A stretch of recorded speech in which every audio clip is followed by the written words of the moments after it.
Welcome to this lecture series on limits of sequences. पिछले lecture में हमने sequence की डेफिनेशन दी। पहले हमने एक इनफॉर्मल डिस्कशन किया। अगर ऐसी कोई लिस्ट लिखी हुई है तो नेचुरली हम उसे एक सीक्वेंस की तरह से सोचते हैं। अगर एक्स कोई भी सेट है, ज़रूरी नहीं सेट ऑफ नंबर्स, ये तो एक सीक्वेंस ऑफ नंबर्स था, पर अगर एक्स कोई भी सेट है तो अगर ऐसी कोई चीज़ लिखी है तो हम उसे नेचुरली एक सीक्वेंस की तरह सोचेंगे, एक sequence in the set x. x1 is the first element, x2 is the second element and so on। पर फिर हमने बोला ये एक प्रिसाइज डेफिनेशन नहीं है क्योंकि ये सेट थ्योरी की भाषा में नहीं है। प्रिसाइज इसको बनाना बड़ा आसान है। हमने कहा कि ऐसी किसी चीज़ को सीक्वेंस इन एक्स की तरह से हम डिफाइन कर रहे हैं और the connection was very clear. इस फॉर्मल लैंग्वेज में और इस नेचुरल लैंग्वेज में जो कनेक्शन है बहुत क्लियर है, और एक बार ये कनेक्शन हम समझ गए तो ये भी फॉर्मल बन गया। ठीक है। नोटेशन के लिए हमने कहा ये हमारी नोटेशन है सीक्वेंस के लिए। तो बेसिकली n के करस्पॉन्डिंग जो नंबर है या जो भी एलिमेंट है, नंबर ज़रूरी नहीं है, कोई जो भी एलिमेंट है उसे अगर xn बोला जाए तो उसे बस एक ब्रैकेट में लिख दिया, और फिर जो रेंज है, जिस रेंज की मदद से इंडेक्सिंग हो रही है वो हमने यहाँ दिखा दी। तो जब हम कह रहे हैं n एटलीस्ट 1, हम कहना चाह रहे हैं सारे natural numbers. Recall n will always denote a natural number. तो n greater than equal to 1 का मतलब हो गया ऑल नेचुरल नंबर्स। तो ये हमारी इंडेक्सिंग है और ये हमारा जो सॉर्ट ऑफ डमी वेरिएबल इस चीज़ को डिनोट कर रहा है। जो भी डमी वेरिएबल से जो भी मतलब है आप समझते हैं।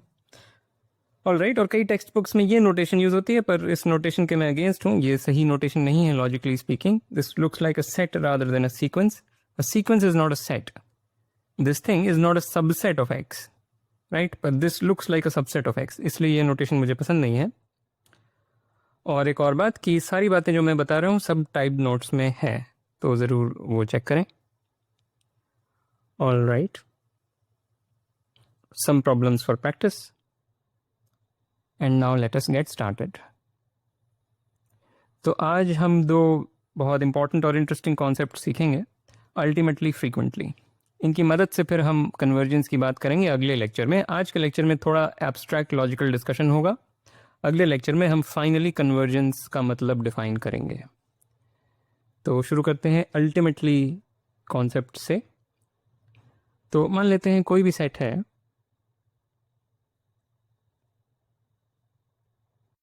ओके, और ए उसका सबसेट है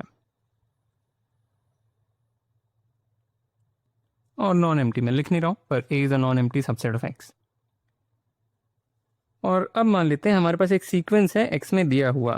so let this thing be a sequence in x. ठीक है, तो ये सेटअप है। एंड नाउ मैं कुछ लिखने जा रहा हूं, उसे मैं समझाऊंगा। वी से वी से वी से दिस, मैं इसे हाईलाइट कर देता हूं। इफ समथिंग, जो मैं लिखूंगा पर मैं पहले बता दूं, तो एक्स एन एक सीक्वेंस है एक्स में। तो n इक्वल्स 1 के लिए कोई एक एलिमेंट x1 है, 2 के लिए कोई एलिमेंट x2 है, फिर x3 है, फिर x4 है एंड सो ऑन। तो अगर n को टाइम की तरह सोचें तो टाइम 1 पे कोई चीज़ है, टाइम 2 पे कोई चीज़ है, टाइम 3 पे कोई चीज़ है, टाइम 4 पे कोई चीज़ है एंड सो ऑन। ये जो स्टेटमेंट है इसका क्या मतलब है? अल्टीमेटली, अल्टीमेटली मतलब अंततः, आखिरकार। ये कहने का मतलब हुआ कि एक समय ऐसा आएगा जिसके बाद action will always be in A. This thing is a sequence in x. तो कोई गिवन एन के लिए जो एक्सन है वो ज़रूरी नहीं ए में हो भी सकता है, नहीं भी हो सकता है। पर अगर हम ये चीज़ लिख रहे हैं तो हम कहना चाह रहे हैं कि एक समय ऐसा आएगा जिसके बाद हमेशा, या जिस पर और जिसके बाद हमेशा फ़र्क नहीं पड़ता, तो एक समय ऐसा आएगा जिसके बाद हमेशा ये चीज़ ट्रू हो जाए। अंततः x n belongs to A is what we are trying to say. So let me write it down formally. So we say xn is in A ultimately if there is a natural number n। तो capital N जब भी मैं लिखूंगा वो एक natural number होगा, जैसे small N जब भी लिखूंगा तो नेचुरल होगा, कैपिटल एन भी हमेशा नेचुरल होगा unless otherwise stated. So if there is some natural number n such that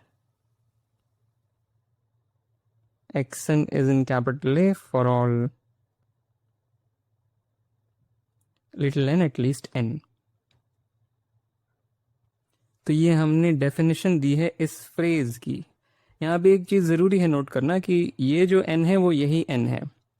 n is a dummy variable here. मैं इस बात को थोड़ा हाईलाइट कर देता हूँ.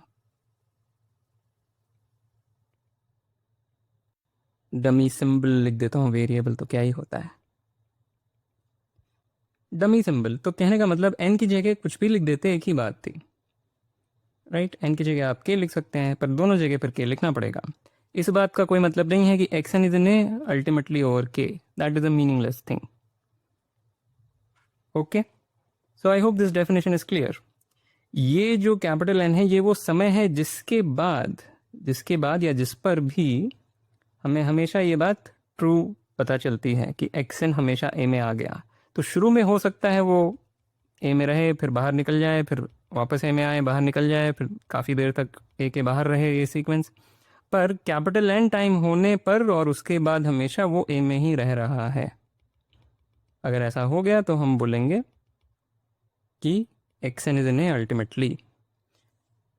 This capital N could be 1, could be 2, could be 10 billion. ये ऐसा कुछ नहीं कह रहे हैं कि ये कितना छोटा है ये नंबर या कितना बड़ा है ये नंबर. बस ये एग्जिस्टेंस में है. कोई एक ऐसा कैपिटल N है जिसके लिए ये बात ट्रू है. ओके, सो ये डेफिनेशन हुई अल्टीमेटली की.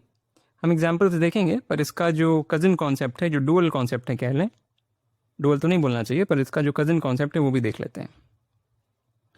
सो वी से xn is in a frequently if again, कहने का मतलब ये हुआ कि बार बार xn will be found in a. वो a में आया, फिर हो सकता है बाहर निकल जाए, फिर वो वापस a में आएगा. ऐसा कभी नहीं होगा कि वो a से बाहर ही रह सके. अगर xn हमेशा, या क्या कैसे बोला जाए, कि बार बार अगर xn a में आ रहा है तो हम बोलेंगे xn is in a frequently. ऐसा नहीं हो सकता. जो इस स्टेटमेंट का मतलब ये है कि ऐसा नहीं हो सकता कि xn एक समय के बाद a के बाहर ही रहे, राइट. तो अब मैं इसको लिखता हूँ, आपको बार बार विचार करना पड़ेगा इन सब चीज़ों पर. If the set of those natural numbers for which the corresponding xn in the corresponding element of our sequence lies in A is infinite. तो जो भी मैंने हिंदी में समझाया उसको इससे मिला करके देखें. ये जो चीज़ मैंने यहाँ लिखी है, इनफाइनाइट बार वो A में आ रहा है, राइट. बार बार A में आ रहा है. इस चीज़ को ऐसे भी लिख सकते हैं. ये लिखना गलत नहीं होगा कि मैं कुछ पर्यायवाची लिख रहा हूँ बस. सो xn is in A frequently over n को हम ऐसे भी लिख सकते हैं कि xn is in A infinitely often,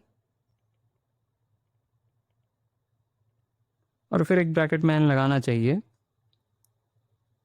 just to make n dummy.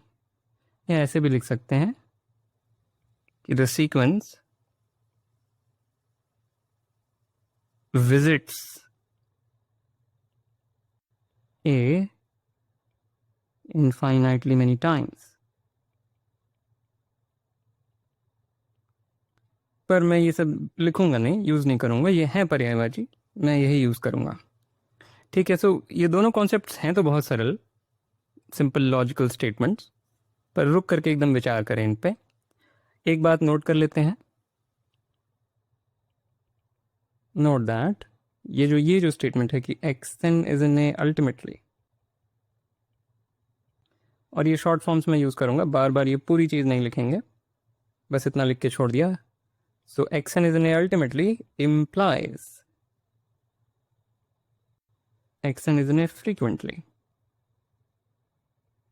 Right. अगर ये ट्रू है तो एक कैपिटल एन के बाद जो भी समय है उस समय के लिए जो सीक्वेंस के एलिमेंट्स हैं वो ए में हैं, यानी कि ये जो पूरा का पूरा सेट है, this entire set is contained here, right?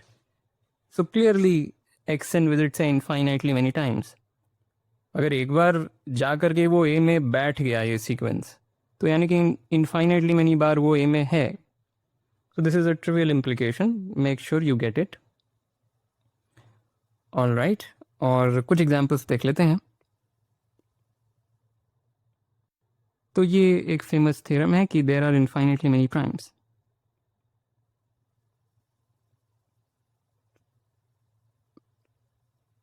बहुत पुराना थ्योरम है, 2300 साल पुराना कम से कम. प्रूफ मतलब इंटरेस्टिंग प्रूफ है, but this is not the most easy या most trivial statement there is, but ये ट्रू है, आप जानते होंगे.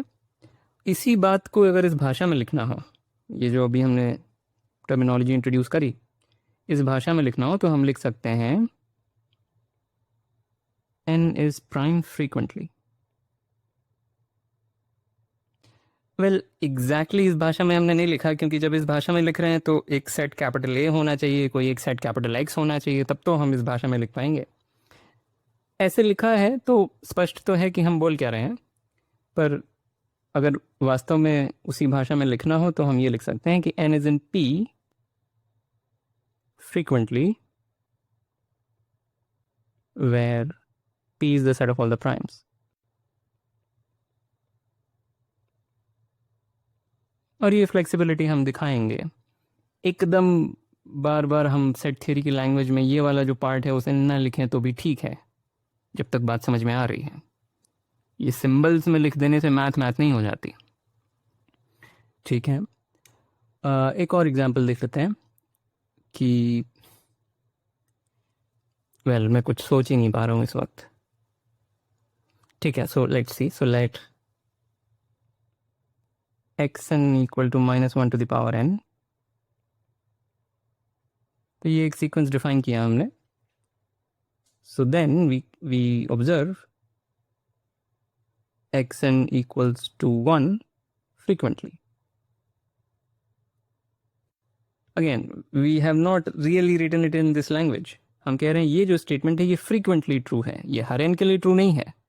सो हाँ, सो ये भी नोट करना चाहिए. What is not true is xn equals to 1 ultimately. This is not true. क्योंकि जब भी n ऑड है तो xn की वैल्यू -1 है, और जब भी n इवन है तो xn की वैल्यू 1 है. तो कोई भी समय ऐसा नहीं आ रहा जिसके बाद हमेशा xn will be equal to 1. Right? So xn is 1 frequently. In fact, xn is equal to -1 also frequently. Right, simple example. और इसमें क्या बताया जाए. राइट, तो एक लॉजिकल इक्विवेलेंस ज़रूर हमें यहाँ पे समझना है, बहुत इम्पॉर्टेंट.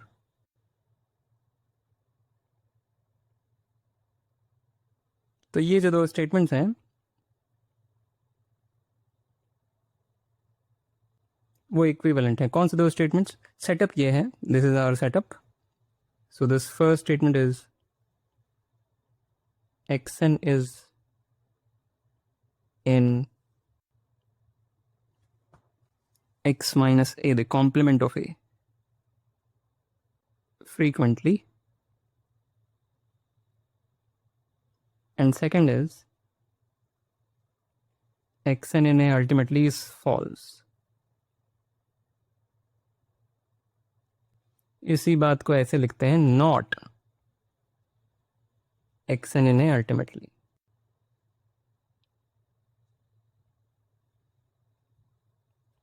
तो ये दो स्टेटमेंट्स हैं. पहला स्टेटमेंट है कि xn a के कॉम्प्लीमेंट में है फ्रीक्वेंटली, यानी बार बार वो a से बाहर जा रहा है. और सेकंड स्टेटमेंट है कि ये जो बात है वो गलत है कि xn अंततः a में आ गया है या अंततः a में आ जाएगा. ये जो बात है इसको ऐसे लिखते हैं, ज़्यादा फॉर्मल तरीका हुआ लिखने का, ये थोड़ा सा व्यवहारिक तरीका है. All right. सो क्यों ये बराबर है, इनको हम लिखेंगे नहीं, इसका प्रूफ मैं बता देता हूँ, अगर आप चाहें तो खुद लिख सकते हैं. मान लेते हैं first statement is true. Equivalent दिखाने का मतलब क्या है? ये दिखाना कि 1 implies 2 एंड 2 implies 1। इक्विवेलेंट का मतलब ये होता है। तो अगर फर्स्ट स्टेटमेंट ट्रू है तो इसका मतलब हुआ कि इनफाइनाइटली मेनी टाइम्स एक्सन ए से बाहर है। तो बार बार वो ए से बाहर जाएगा, कभी शायद ए में आए फिर बाहर आ जाएगा, फिर अगर ए में जा रहा है तो फिर बाहर आ जाएगा। इसका मतलब वो अल्टीमेटली ए में नहीं है। वो जब भी ए में पाया जाता है तो फ्यूचर में कभी ना कभी वो ए के बाहर भी पाया जाता है, तभी तो वो फ्रीक्वेंटली ए के बाहर है। क्लियर है ये इम्प्लीकेशन कि वो अल्टीमेटली ए में नहीं है। उल्टा भी क्लियर है, अगर कोई चीज़ अल्टीमेटली ए में नहीं है तो बार बार ए के बाहर है, क्योंकि अगर वो बार बार ए के बाहर नहीं है यानी कि फाइनाइटली मैनी टाइम्स ए के बाहर है। अगर फाइनाइटली मैनी टाइम्स ए के बाहर है तो बहुत बड़े नेचुरल नंबर्स के लिए, बहुत बड़े टाइम इंस्टेंसेस के लिए वो ए के अंदर है। That's it. तो बहुत ही सिंपल इम्प्लीकेशन है, चाहे तो आप लिख के भी इसको अपने आप को कन्विंस कर सकते हैं, पर इट्स वेरी वेरी क्लियर। तो ये तो कुछ डेफिनेशंस हुई अल्टीमेटली और फ्रीक्वेंटली के बारे में। मेरे ख्याल से आई गेस एक एग्जाम्पल और देख लेते हैं, या छोड़ो कोई बात नहीं, this is fine. Let me just get to one simple नहीं, वन इंटरेस्टिंग इलस्ट्रेशन और that's it. Okay, so this is an illustration, it's a nice puzzle जो जेई के लिए तो रेलिवेंट नहीं है। ओलंपियाड एस्पायरेंट्स या फिर ISI-CMI के जो लोग प्रिपेयर कर रहे हैं या जो बस मैथ अच्छे से सीखना चाहते हैं उनके लिए है। तो हमने एक सीक्वेंस डिफाइन किया इस तरीके से, n पर जो वैल्यू है वो सबसे पहले ये नंबर कैलकुलेट किया और फिर उसकी फ्लोर वैल्यू ले ली। तो ये हमेशा ही इंटीजर है, ये जो चीज़ है इनफैक्ट हमेशा ही एक नेचुरल नंबर है। तो an is a sequence of natural numbers. हम कह रहे हैं कि वो फ्रीक्वेंटली ऑड है, यानी infinitely many times an will be odd. Obvious नहीं है क्यों ऐसी चीज़ इनफाइनाइटली मेनी टाइम्स ऑड है। अंततः अगर वो इवन हो रही हो तो क्या समस्या है? ये कहना कि वो इनफाइनाइटली मेनी टाइम्स ऑड है इज इक्विवेलेंट टू सेइंग कि अल्टीमेटली इवन नहीं है। This is our logical equivalence. So ज़रूर इस पर सोचें। Interesting puzzle. और मैं फॉर्मल प्रूफ नहीं लिखूंगा, वो नोट्स में लिखा हुआ है, आप जाकर के नोट्स देख सकते हैं। यहाँ मैं आइडिया समझाने की कोशिश करूँगा। शुरू करने से पहले मैं नोटेशन चेंज कर देता हूँ। an बोलने के बजाय मैं ऐसे xn बोलूँगा। राइट, सो जो भी फॉर्मल चीज़ है मैं एक बार लिख देता हूँ। वी विल शो दैट ये जो स्टेटमेंट है कि xn is even ultimately, this statement is false. Right? Showing xn is odd frequently is exactly the same as showing that this is false. यानी कि suppose xn is even for some n,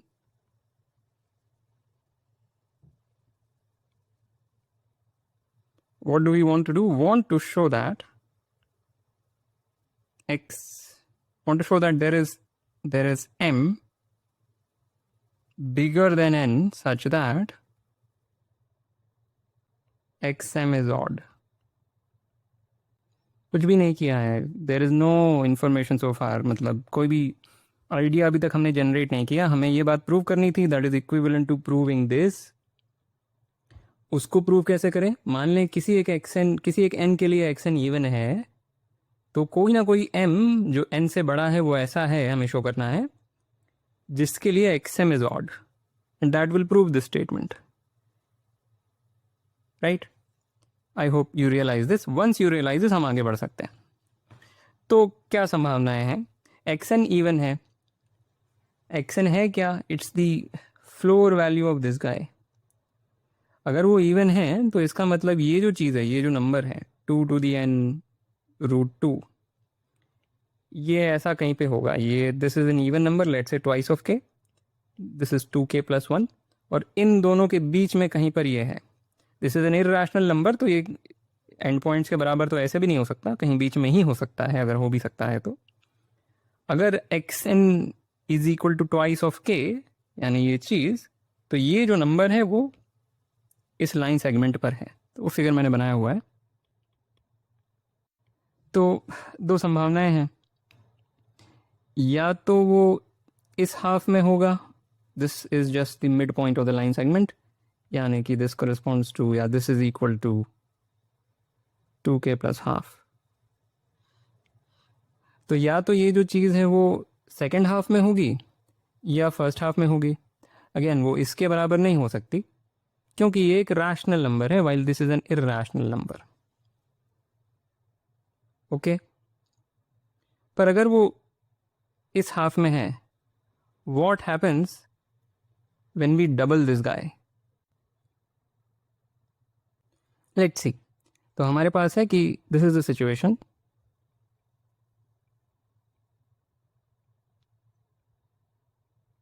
both side 2 से multiply करेंगे तो हमें मिलेगा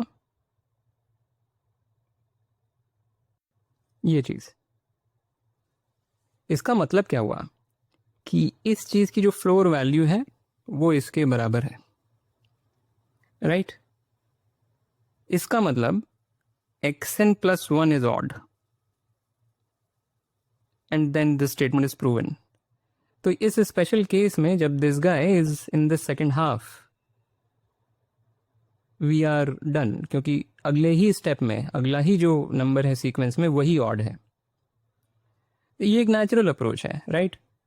यहाँ तक तो सब कुछ वॉज वेरी नेचुरल। फिर हम फंस गए कि चलो क्या करें, ये जो नंबर है कैसे हम दिखाएं कि इससे बड़ा कुछ है जो ऑड है। कहने का मतलब ये कैसे दिखाएं कि कोई एक बड़ा m है, n से बड़ा कोई m है जिसके लिए xm ऑड है।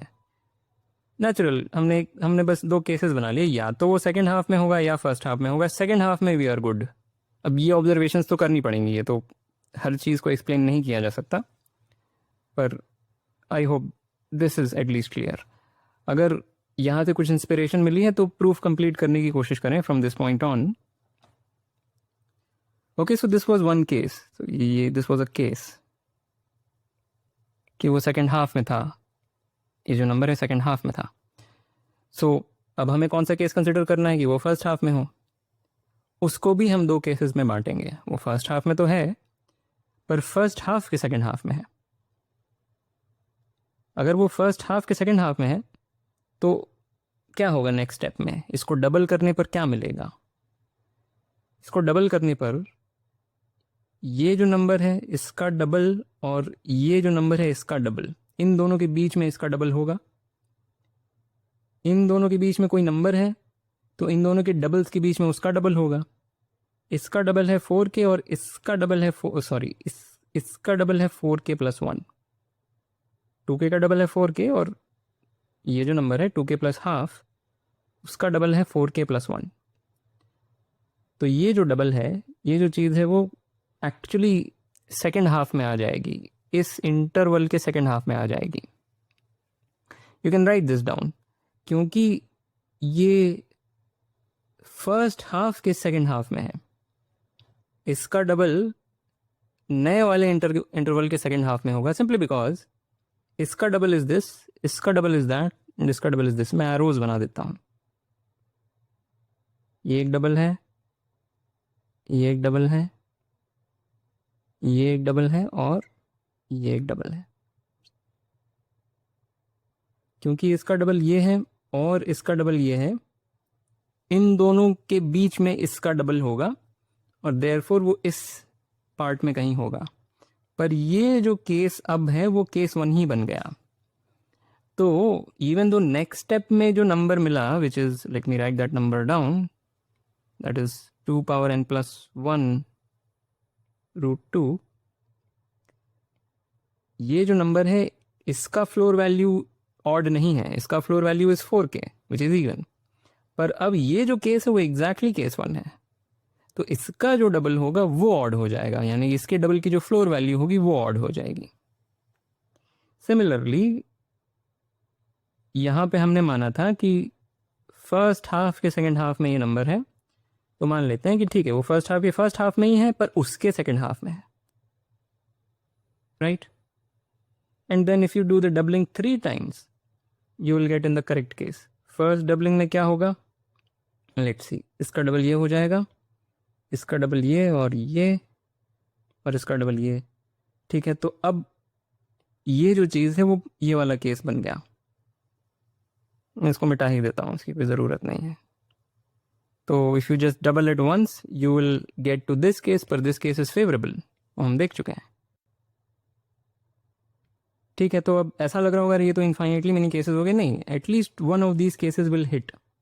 ये जो भी नंबर है वो कहीं ना कहीं तो है इस सेगमेंट पे, तो या तो वो इस सेगमेंट के सेकंड हाफ में होगा, या वो इस सेगमेंट के ये जो भी रीजन है यहाँ पे होगा, या वो इस रीजन में होगा, या वो इस रीजन में होगा, कहीं तो होगा। जहाँ पे भी हो करस्पॉन्डिंगली मेनी टाइम्स आपको डबल करना पड़ेगा। Okay, so try to write this proof down, every detail is written in the notes. Okay, so I hope this explains this कि किसी भी n के लिए अगर xn इवन है तो एक फ्यूचर m है जिसके लिए xn ऑड है, therefore xn is odd frequently. Very nice problem. Alright, so with that I want to end this lecture. As usual, like, comment, share, subscribe, and I will see you next time.